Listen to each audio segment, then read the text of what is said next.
My name's Emma. Jack and I have a son, Liam, who's 20 and off at college right now.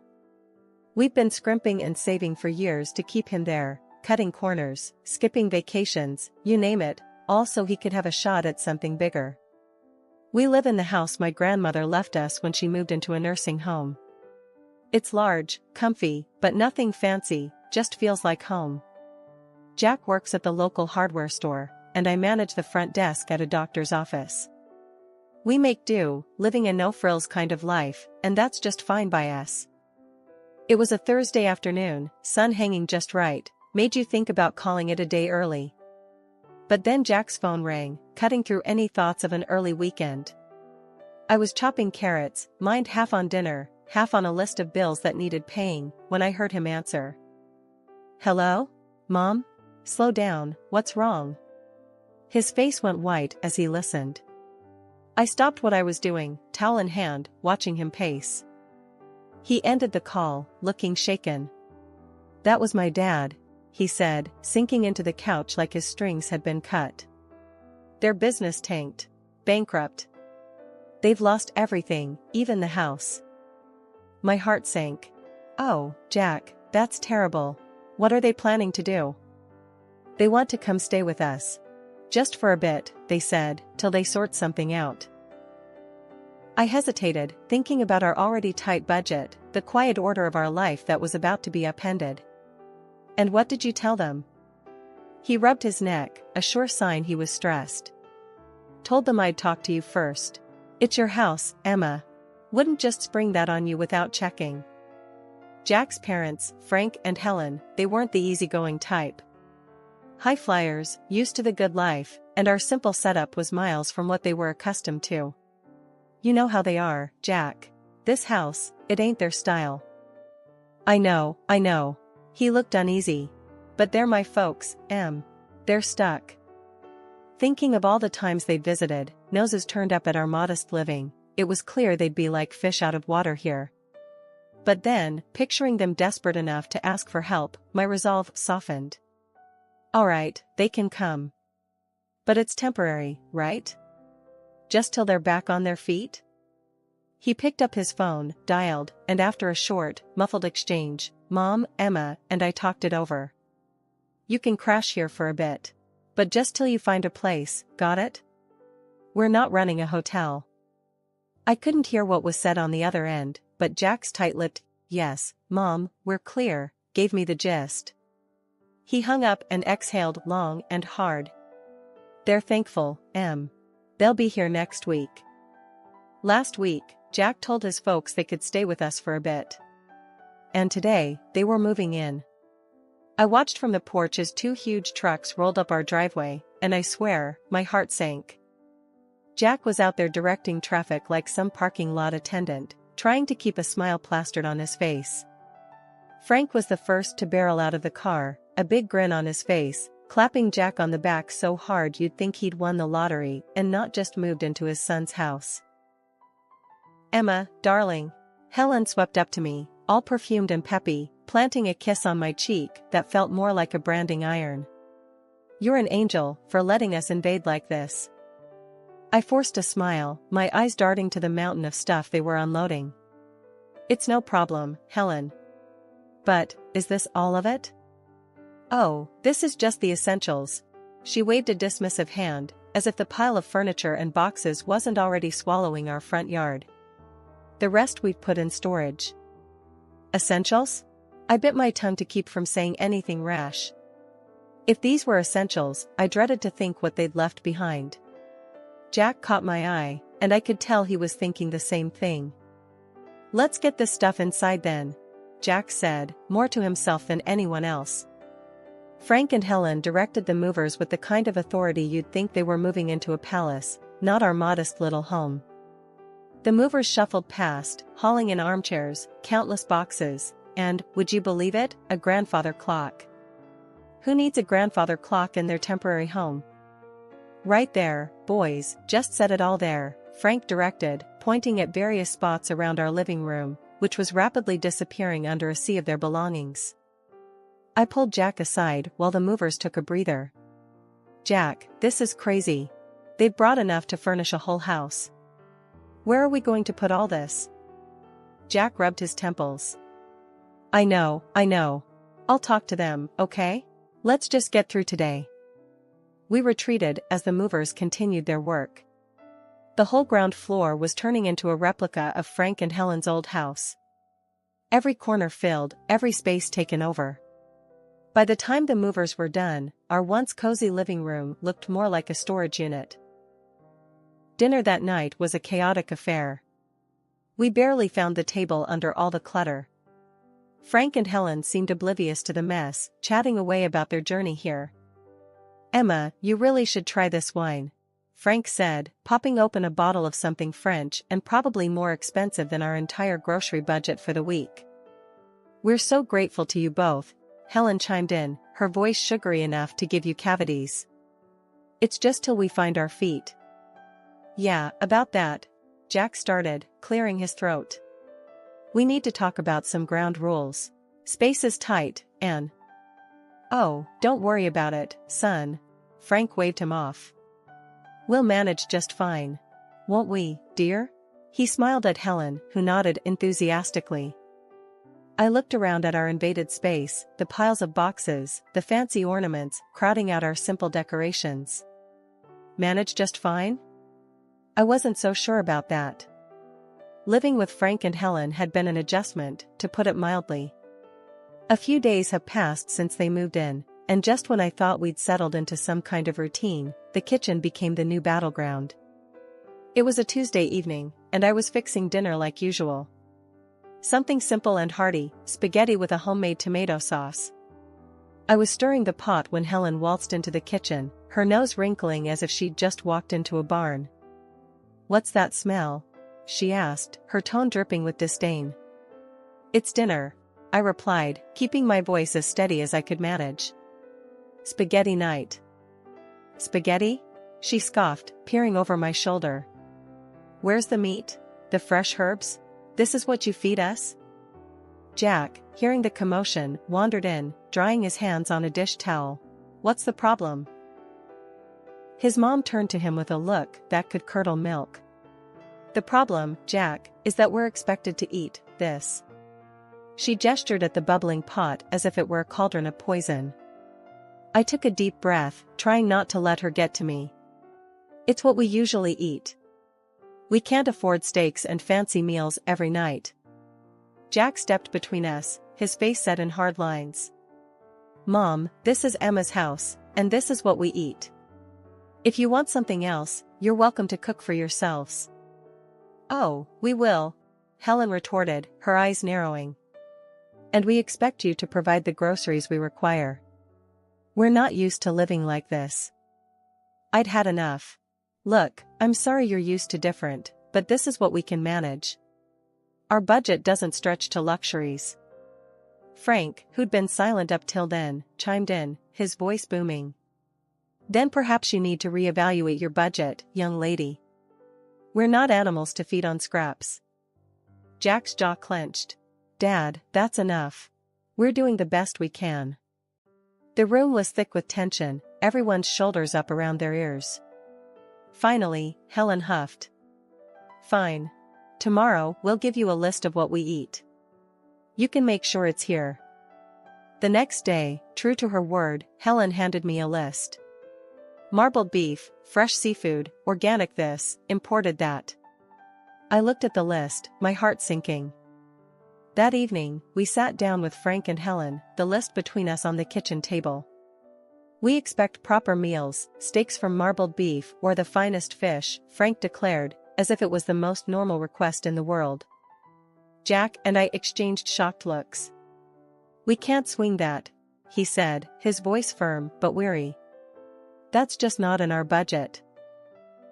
Their response was swift and harsh. Lazy, both of you, Helen snapped. Can't even provide a decent meal. In the end, feeling cornered, I caved to their demands. I started buying only the highest quality products for them, while Jack and I got by on fast food, just to save costs. A month later, I sat down to crunch the numbers, and my heart nearly stopped. Our food expenses had doubled. And to top it off, Helen's daily luxurious baths had sent our water bill through the roof. Dinner had become a battlefield, but tonight was different.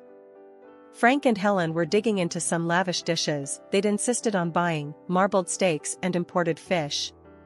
Meanwhile, Jack and I sat across from them, our plates filled with the simple pasta we could afford. The disparity wasn't just on our plates, it was drawing a deeper line between us every day. As they savored another bite of their expensive meals, I couldn't hold back any longer. "This has got to stop," I said, the words heavy in the air. Helen looked up, her fork halfway to her mouth. "What are you talking about now? We can't keep living like this. Eating separately, different meals, it's ridiculous. From now on, everyone in this house eats the same. And we're sticking to what we can afford." Frank laughed, a harsh sound that grated on my nerves. "You expect us to eat that slop?" "It's not slop, it's dinner. It's what we eat," I shot back, my patience fraying. The laughter vanished from Frank's face, replaced by a scowl. Helen chimed in, her tone sharp and accusing. "How can you be so greedy and lazy? Cooking decent food isn't that hard." They both turned to Jack, their expressions full of expectation. "You're going to let her talk to us like this? In your own house?" That was the last straw. Jack's hand slammed down on the table, making the plates jump. "First off, this is Emma's house. And you will treat her with respect." The impact of his words hit hard. Helen's eyes filled with tears, her voice quivering. "I never expected you to raise your voice at me, your own mother." Frank's anger boiled over as he stood, pointing an accusing finger at Jack. "Look at you, henpecked and dancing to her tune. Is this what you've become?" I stood my ground, though my heart was pounding. "Enough. This conversation is over. From today, no more expensive steaks or fish. We eat the same, all of us." Their looks could have frozen the room. For a moment, no one moved, then, without a word, Frank and Helen pushed back from the table and left. Jack and I sat back down, the silence hanging heavy between us. He reached for my hand, squeezing it tight. "I'm sorry it had to come to this." "I am too," I replied, feeling the weight of the evening settle around us. "But it's the right thing. We can't live like this." After the big blow-up at dinner, things cooled down, but only on the surface. Frank and Helen were quieter, sure, but there was a slyness to their silence that put me on edge. I had a feeling they weren't going to take the new house rules lying down, and I was right. It started subtly. A few days later, I was cleaning up after a lunch of sandwiches when the doorbell rang. I wiped my hands on a towel and headed to the front door, expecting maybe a package or a neighbor. But when I opened it, there stood a delivery guy holding a large, aromatic bag from some high-end restaurant in town. "Delivery for Emma," he said, glancing at his clipboard. I was puzzled. There must be some mistake. I didn't order this. Just then, Helen appeared behind me, her smile a bit too wide. "Oh, I took the liberty of ordering for us. I thought we deserved a nice meal after all the recent discomfort." I frowned, taking the bag hesitantly. "Helen, we talked about this. We're cutting back on expenses." She shrugged, her eyes avoiding mine. "I thought it was on your tab, dear. My mistake." Jack walked in from the kitchen, overhearing us. "What's going on?" "Your mother decided we deserved an expensive lunch," I said, the weight of the bag in my hands suddenly feeling heavier. Jack's expression hardened. "Mom, we agreed, no more of this." Frank stepped into the hallway, his voice booming. "What's a little lunch going to hurt? You can't expect us to live like monks forever." I set the bag down on the entryway table, feeling the frustration bubble up. "It's not just lunch. It's every meal, every extra expense we can't afford. We told you, we're sticking to a budget." Helen's face turned cold. "Well, if you're going to make such a fuss over a simple meal, I suppose we won't bother next time." Jack pinched the bridge of his nose. "It's not just about the meal, it's about respecting the rules of the house. You can't keep going behind our backs. The conversation went in circles for a few more minutes until Frank and Helen retreated to their room, leaving the uneaten, expensive lunch on the table. Jack and I looked at each other, the unspoken agreement hanging between us that this couldn't go on. I'll call the restaurant, explain the situation, and cancel any future orders made without our consent, I said, picking up the phone. Jack nodded, his jaw set. I'll talk to them again. This sneaky stuff has to stop. The peace was short-lived after the incident with the unauthorized lunch. Helen and Frank seemed to simmer just below the surface, and you could cut the tension in the house with a knife. I was washing dishes one evening when the calm shattered once again. Jack had just come in from the yard, looking weary. I was about to ask him about his day when the loud crash from the living room had us both running. We found Frank standing over a broken vase, one of the few decorations I really cared about. What happened here? Jack asked, trying to keep his voice level. It slipped, Frank said, barely looking regretful. Accidents happen. But his tone was all wrong. It wasn't apologetic, it was defiant. Jack bent down to pick up the pieces, and I couldn't help but say, "This vase was from my grandmother. It's been here longer than I have." Helen scoffed from the doorway. "It's just a vase. You can get another." "That's not the point, Helen," I snapped, feeling my frustration rise. "The point is respect, something that's clearly lacking here." "You want to talk about respect?"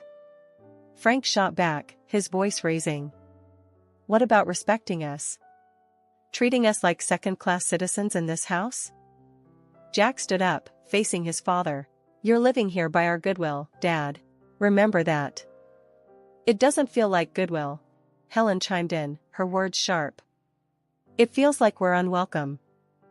Every day felt like walking on a tightrope with Frank and Helen in our house, but one evening pushed me past my breaking point.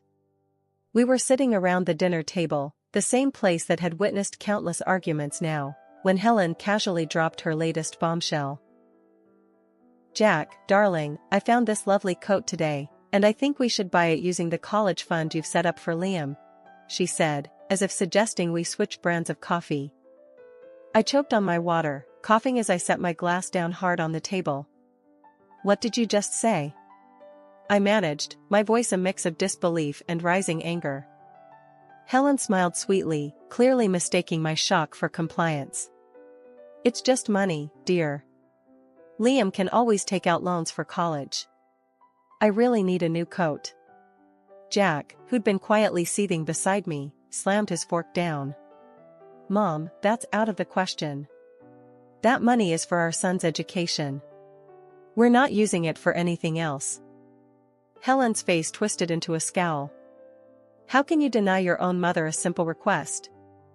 "It's not simple, and that's final," I snapped, feeling the last of my patience evaporate. Frank chimed in, his voice raised to a shout. "You're both being unreasonable and cruel.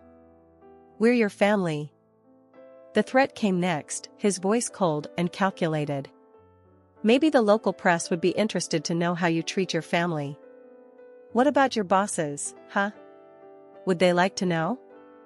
I felt a mix of fury and fear churn in my stomach, but I knew we couldn't cave. "Enough," I shouted back, standing up. "This is not how family treats each other. You two need to find another place to live. This isn't working." Helen burst into tears, playing the victim, while Frank continued to hurl accusations and threats. The dinner ended with them storming out of the room, leaving Jack and me in stunned silence. Once the house was quiet, I retreated to the bedroom and dialed my grandmother. She picked up after a few rings, her voice a comforting presence. "Grandma, it's Emma," I said, my voice thick with emotion. "What's wrong, dear?" she asked, her tone immediately alert.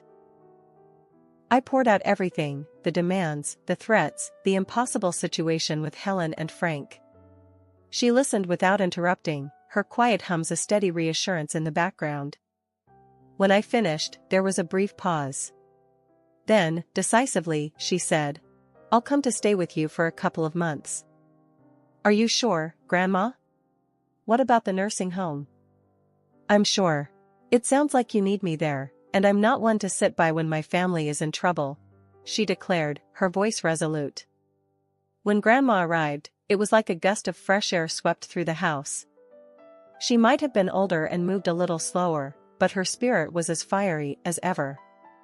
Frank and Helen were visibly put off by her sudden presence, their discomfort clear as day.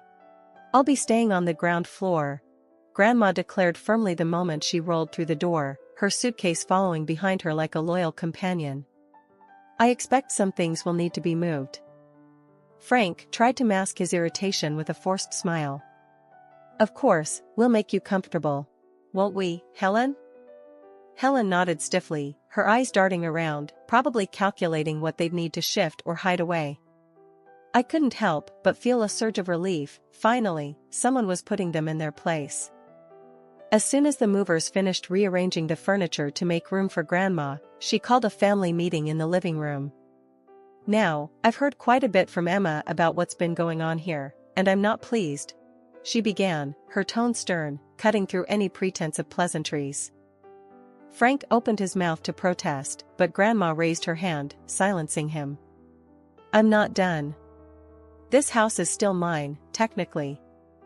And while I've allowed Emma and Jack to live here without rent, that doesn't extend to you too.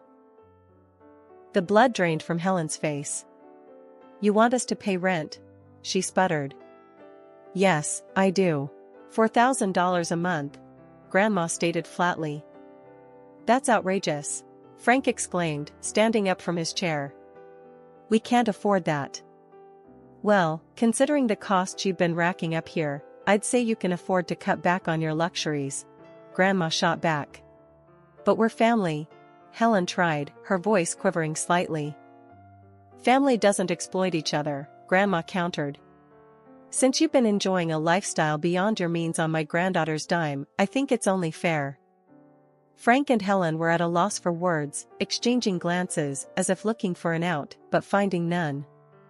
And one more thing, Grandma continued. If you think the rent is too high, you're welcome to find somewhere else to live. Or, if you decide to stay, you'll provide me with daily assistance. I need help getting around, meals prepared, and someone to ensure I'm taken care of. Helen's mouth opened and closed like a fish out of water, her earlier bravado evaporated completely. Frank, who had always prided himself on his independence, looked like he'd been punched in the gut. Think it over, Grandma finished, her voice softening just a tad. I'll need your answer by tomorrow morning. As they retreated to their room, presumably to discuss their limited options, Grandma turned to us, her expression softening. Don't you worry, kids. We'll sort this mess out. The morning after Grandma laid down her new house rules, it was like someone had flipped a switch in Frank and Helen. I walked into the kitchen to find them packing their things, a pile of boxes already forming at the door. We've decided to move out, Frank announced, not looking up from the box he was sealing. We found a small apartment. We'll take our things and go. Helen was quieter, busily stuffing things into bags, her movements sharp and quick. It's for the best, she muttered, almost to herself, but loud enough for me to hear. The rest of the morning was a blur of activity. Boxes and furniture moved out the door. Jack helped, more out of a sense of duty than anything else. By mid-afternoon, their part of the house was eerily empty, the echo of their departure hanging in the air. Once they'd driven off, Grandma, who'd been watching quietly from her chair, gave me a knowing look. Well, that's that then. They'll be all right, you know. Sometimes a little hardship is needed to bring people back to earth. We found out later that they'd sold most of their belongings to cover the rent and their other debts. The luxurious life they were used to was trimmed down to essentials, much like their new apartment. Grandma stayed with us for 2 more weeks, a comforting presence in the house. But eventually, she decided it was time to return to her nursing home. Driving her back to the nursing home, I felt a mix of sadness and relief. Thanks for everything, Grandma. We couldn't have managed without you. She waved off my thanks with a chuckle. Oh, nonsense. You're stronger than you think. Just remember to stand up for yourselves. No one else will do it for you. I hugged her goodbye, promising to visit soon. When I got home, the house seemed bigger, quieter. That night, we sat on our porch, the evening air cool and pleasant. Life had thrown us a curveball, but we had caught it, dealt with it, and were ready to move on. Whatever came next, we knew we could handle it together, with or without anyone else's approval.